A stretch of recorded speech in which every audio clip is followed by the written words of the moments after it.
गणेश महाराज की जय। बोले गणेश महाराज की जय। बोले गणेश महाराज की जय।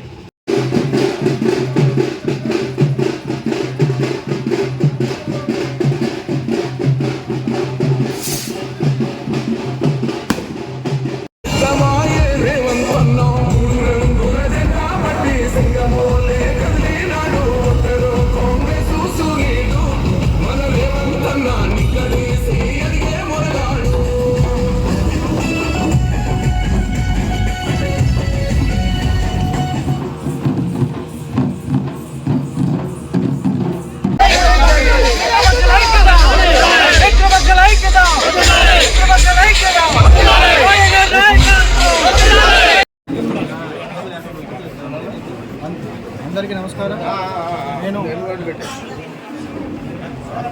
నేను సారపాక గ్రామ పంచాయతీ అధికార పార్టీ మరియు మిత్రపక్షాల పార్టీ అభ్యర్థి గుగ్గులోత్ కిషోర్ శివరామ్ నాయక్ మీ అందరి ఆశీర్వాదంతో ఈరోజు సర్పంచ్ నామినేషన్ వేయడం జరిగింది. మన మేజర్ గ్రామ పంచాయతీ సారపార్టీ గత 15 సంవత్సరాలుగా పంచాయతీ ఎలక్షన్స్ నిర్వహించలేదు. దాంతో పూర్తిగా అభివృద్ధి అందుబడ్డది. పాయం వెంకటేశ్వర్లు గారు మన ప్రియతమ నాయకులు ఎమ్మెల్యేగా గెలిచిన తర్వాత దాదాపు 12 కోట్ల రూపాయలతో అభివృద్ధికి శ్రీకారం చుట్టారు.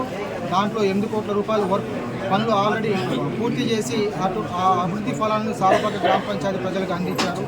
అదేవిధంగా పాయం వెంకటేశ్వర్లు గారు ఐటీసీ కార్మికులకు ఈఎస్ఐ హాస్పిటల్ నిర్మాణం కోసం కృషి చేశారు.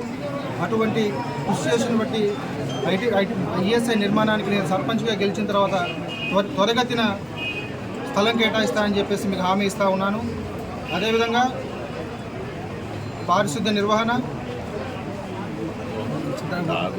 తాగునీరు, డ్రైనేజీలు, రోడ్లు 100% ఎక్కడా కూడా మట్టి రోడ్డు అనేది లేకుండా చేస్తానని చెప్పేసి మీకు నేను తెలియజేసుకుంటున్నాను. అదేవిధంగా ఇది పూర్తిగా ఏజెన్సీ ప్రాంతం. ఈ ఏజెన్సీ ప్రాంతం అయినటువంటి సారపాకలో ఇప్పటి వరకు ఇంటి నెంబర్లు కేటాయించడం జరగలేదు.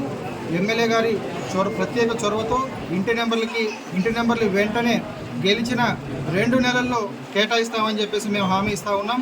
అదేవిధంగా ఈ సారపాక పంచాయతీకి ఏదో చేశామని చెప్పి చెప్పుకునే మాజీలు ఎవరైతే ఉన్నారో ఆ మాజీలు దయచేసి త్వరగతిన మా సారపాకకి సంబంధించిన సంత స్థలాన్ని హ్యాండ్ ఓవర్ చేయవలసిందిగా కోరుతూ ఉన్నాం. మేము సంతలకి చాలా బాధపడుతూ ఉన్నాం. అదేవిధంగా సుందరయ్య నగర్లో సమస్యలకి మా ఎమ్మెల్యే గారు చెక్ పెట్టారు. అది మా జిల్లాకు మన జిల్లాకి వరం మన ముగ్గురు మంత్రులు మన జిల్లాకి కేటాయించిన నిధులతో మ్యాక్సిమం పనులని మనం పూర్తి చేసుకున్నాము. అదే స్ఫూర్తితో రాబోయే రోజుల్లో కూడా మనం అందరం కలిసి భాగస్వాములై సారపాక అభివృద్ధికి తోడ్పడాలని చెప్పేసి పిలుపునిస్తూ ఉన్నాను. ఈరోజు ప్లస్ నాకు ఈ అవకాశం ఇచ్చినటువంటి పాయం వెంకటేశ్వర్లు గారికి మరియు మిత్రపక్షాల నాయకులకి, అనుబంధ సంస్థలకి అందరికీ ధన్యవాదాలు తెలియజేసుకుంటాం.